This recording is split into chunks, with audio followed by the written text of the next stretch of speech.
So here is a before shot of the truck and how it sits with the 275 tires on it. Now let's get to work and put the other 255s on. What's up, everybody? Today we are going to be switching tire sizes on the Tahoe. The truck came with 275 tires, but their sidewall's a little too big for my personal preference, and it also rubs on the frame and I can't turn the steering wheel fully because of that issue. So my fix for that is these tires here. We have some 255s now instead of the 275s. This tire here is 3 inches shorter than the tires that are on the truck now. So that's gonna give us some more room to go down on the truck height without rubbing on anything. And it's gonna help our steering angle.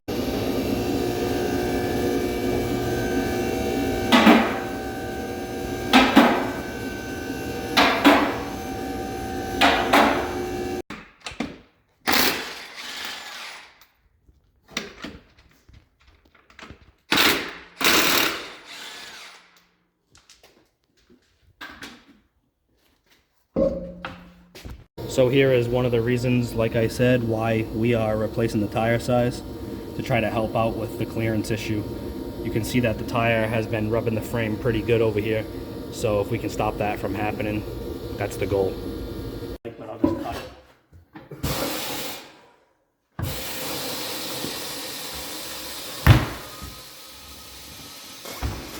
I love these deep dish wheels. Makes things fun.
So here is the truck on the new tires. Now all we have to do is adjust the coilovers down to close up the wheel gap. It's not too bad, but definitely has to come down about another 2 inches and then we'll be sitting perfect. The good thing about it is it did fix the rubbing issue on the frame. So now I can turn the steering wheel full lock and it does not rub. So now we'll just adjust the coilovers and we will be good to go.